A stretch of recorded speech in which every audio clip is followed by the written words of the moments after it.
Bonjour à tous et bienvenue dans cette troisième émission de la team de Sciences Po TV. Une émission un peu spéciale, toujours en compagnie d'Albertine et Barnabé. Bonjour. Bonjour. Cette émission sera spéciale, pourquoi ? Parce qu'elle est consacrée à un seul thème, le thème des anciens joueurs reconvertis entraîneurs. Alors quand l'élève devient le maître, est-ce qu'il fait un bon maître ? En effet, l'actualité nous l'a rappelé, Claude Makelele, l'entraîneur de Bastia, a été limogé de son poste. Claude Makelele, ancien joueur du Real de Madrid et de l'équipe de France, limogé après seulement 12 matchs de Ligue 1 cette saison. Alors, si Makelele est un exemple d'échec de cette reconversion, Albertine, il y a quand même des exemples de succès dans l'histoire. Alors effectivement, Timothée, il n'est pas rare de voir des anciens joueurs de football rester dans le milieu du football malgré l'arrêt de leur carrière professionnelle. Alors certains se tournent vers des carrières de commentateurs sportifs, d'autres préfèrent se tourner vers des postes d'agents de joueurs. Mais c'est vrai qu'il y a aussi beaucoup d'exemples qui montrent une reconversion réussie du joueur à l'entraîneur. Quelles illustrations tu pourrais nous donner, Albertine ? Alors on a l'exemple bien connu de Didier Deschamps qui, à l'aube d'entraîner Monaco en 2001, bénéficiait déjà d'un des plus beaux palmarès du football français avec notamment la Ligue des Champions, gagnée en 1993 avec Marseille, surtout cette Coupe du Monde, gagnée avec l'équipe de France en 1998. La suite, tout le monde la connaît, un formidable parcours européen jusqu'en finale en 2004, une reprise de la Juventus en Série B et une montée en première division en une seule année. Et puis en 2010, après, le doublé, Coupe de la Ligue et Championnat avec l'Olympique de Marseille, équipe pour laquelle il a joué. Et bien sûr, donc, de nombreux succès avec l'OM qui le mèneront jusqu'à ce poste de sélectionneur de l'équipe de France qu'il occupe encore aujourd'hui et pour lequel tout le monde reconnaît encore ses grandes qualités.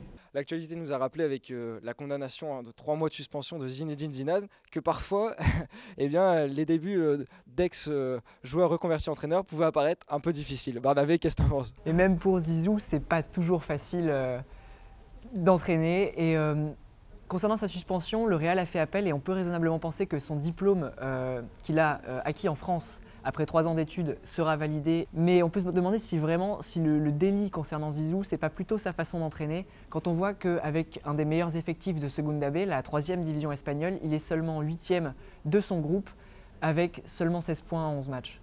Ah, effectivement, Zidane, c'est pas un exemple de charisme. On a du mal à voir Zidane faire une causerie d'avant-match quand même. C'est clairement un problème concernant Zidane, on le sait, on se demande si c'est pas un peu maladif, cette timidité. On espère qu'en entraînant, ça va se résoudre. En tout cas, l'exemple de Zidane, celui de Sagnol qui, malgré son bon début de saison, a réussi à sortir des déclarations racistes il y a quelques jours dans Sud-Ouest, ou Makelele qui arrive à se faire virer après 12 matchs, on se dit qu'il aurait peut-être mieux fait de rester au PSG. On en vient à se dire qu'on ne devient pas entraîneur sur un coup de tête.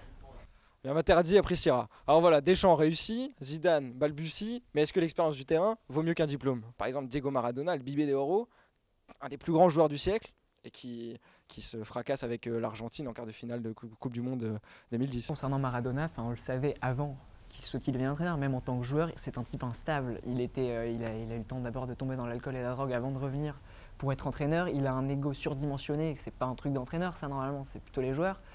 Il n'était pas fait pour ça. Après, quart de finale, il se fracasse, mais il est quand même allé jusqu'en quart de finale. Oui, Maradona, certes, a réussi un petit peu à la Coupe du Monde 2010, mais c'est pas non plus une grande réussite. Par contre, Pep Guardiola, pour y revenir, c'est quand même une grande réussite d'Albertine. Pep Guardiola, c'est une immense réussite. C'est 4 ans à la tête du Barça, c'est 14 trophées gagnés sur 19 possibles. Donc c'est réellement un succès à la fois fulgurant et phénoménal.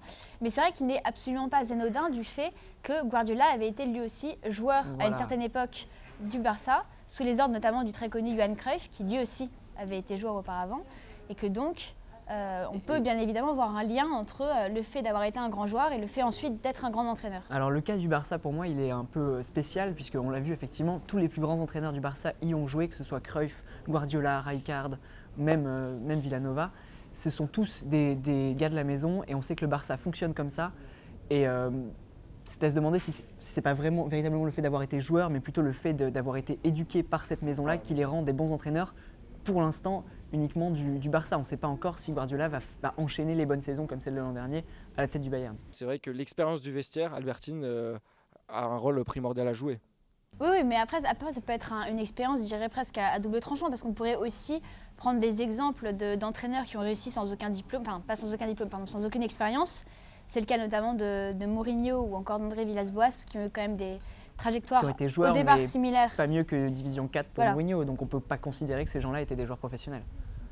Voilà, et c'est vrai qu'ils ont quand même néanmoins très très bien réussi. Et donc c'est vrai qu'on peut aussi partir du postulat que la connaissance du milieu du football de l'intérieur, c'est une bonne chose, mais qu'à trop connaître le football, on peut aussi avoir un manque de recul face à certaines situations cons ces gens qui sont passés uniquement par la case plutôt, je dirais, universitaire que la case terrain pur, quoi. Bon bah voilà, finalement il faut sûrement un mixte entre formation pratique et formation théorique. Merci d'avoir suivi cette émission. On se retrouve très vite pour une 4e émission de la team. À bientôt. Ciao. On ne devient pas entraîneur sur un coup de tête. Petite référence au coup de bol de Zinedine. Bien vu. Alors, forcément le débat... On peut peut-être le refaire. Ou ne pas le faire du tout, éventuellement. Genre, sinon on arrête.